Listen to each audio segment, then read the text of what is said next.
Virgo, hi! Welcome to Mr. Queen PH. At ito ang inyong monthly reading for April 2026. This is a general reading, so pwede kayong makarelate, pwedeng hindi, just take what resonates. Another reminder, I will not message you or offer services, no? Message you or follow you to offer services. Mag-ingat kayo sa mga fake accounts and scammers. Kung gusto niyo ng private reading, just go to my website, mrqueenph.com. You don't have to message me. Okay? Or you can book directly sa aking calendar. Link on the description or comment section. So, kung hindi nyo mahanap, just go to my website, mrqueenph.com. Okay, Virgo. Let's see, ano ang energy ng April 2026 for you. April 2026. You have Juno, relationships. Mga relationships mo, romantic man yan. Especially romantic relationship, no? Maaring yan yung magiging focus ngayong April for you. Also, your creativity, your intuition.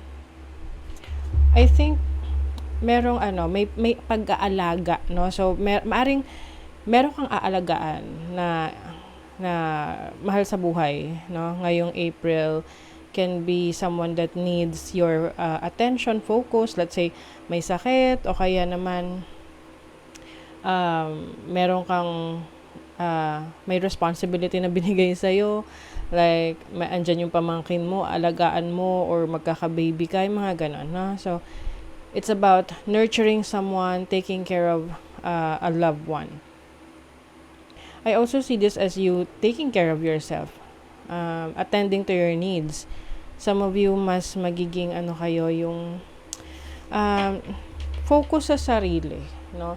Not in a selfish way, but it's about your happiness and at the same time peace of mind, ganon. Let's see. What else? You have the Knight of Wands, the Fool. Meron ditong new beginning, taking a risk on something. Pwedeng meron kang unexpected na susubukan. Page of Swords. Something na may influence sa'yo sa internet. Halimbawa, may nakita kang trabaho or source of income, nakita mo sa internet and naging interesado ka doon. Tapos biglang, sasubukan mo na siya agad-agad. Hindi ka na mag-iisip. Gagawin mo na siya. Maari kasing yung instinct mo, yung intuition mo is telling you to do it. Yeah, sometimes nangyayari yun. Ako talaga pinasok yung sarili. Hindi, kasi na-experience ko to na most of the successful na mga endeavors ko sa buhay or projects or mga ganap ko sa buhay ay nanggaling siya sa isang unexpected or mabilisang response sa isang interest na biglang isang click lang gusto mong gawin. Ganon. Kasi nga, yung instinct mo, ang nagkikick in sa'yo na parang walang halong pagdududa.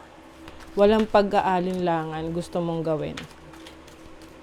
Pwede ring relationship to. O biglang nakita mo yung person, or nakilala mo, or bigla ka nalang papasok sa relationship.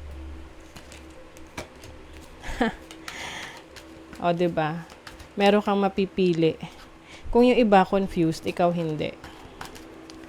Marami naman choices sa paligid mo, pero meron ka talagang mapipili na magsisit in sa'yo, like clear, very clear sa'yo. Diba? Tapos merong success. Success. The Four of Wands is also about home life, family life. So, yung iba sa inyo, pwedeng, bigla kayong papasok sa isang marriage or magsasama na kayo ng person mo. Pwedeng bibili ka ng bahay. It's your instinct telling you to do it. And magiging part yan ng expansion sa life mo. Yung iba, pwedeng yun nga, it's either mabubuntis ka or ikaw yung makakabuntis. Tapos, syempre, kailangan yung magsama. So, that's expansion ng family.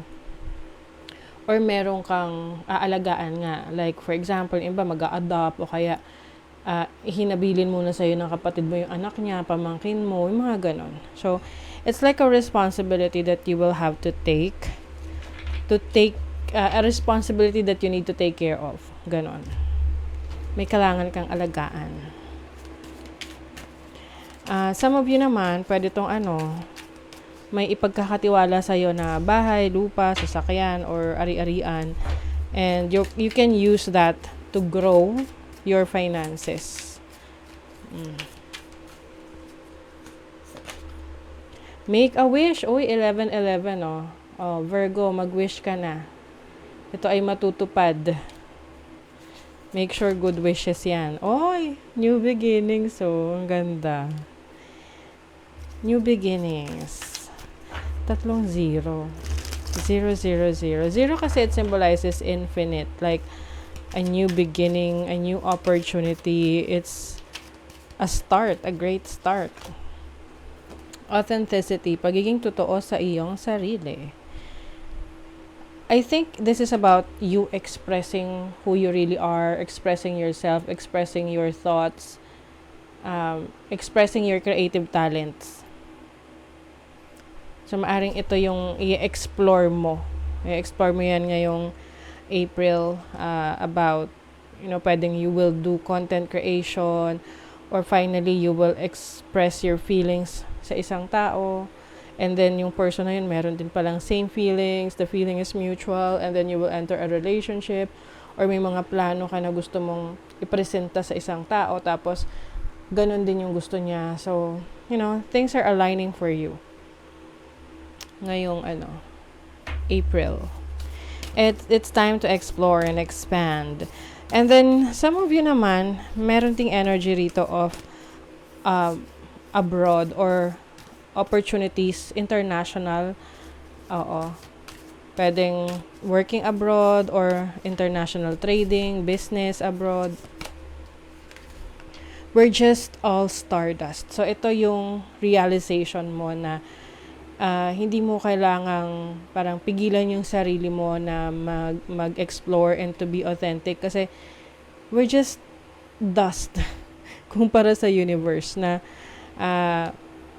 kumbaga, how am I gonna explain this na you just have to be authentic. Totoo sa sarili mo. Unapologetic. Ganon. How is that for happily ever after? So, this is you rising from the ashes. So, ikaw ay galing sa mga challenges sa buhay, rock bottom, kumbaga. Pero ito yung magpapatibay sa'yo to start again, to emerge to a new you. Diba? So, that is your reading, Virgo. Thank you so much. See you again.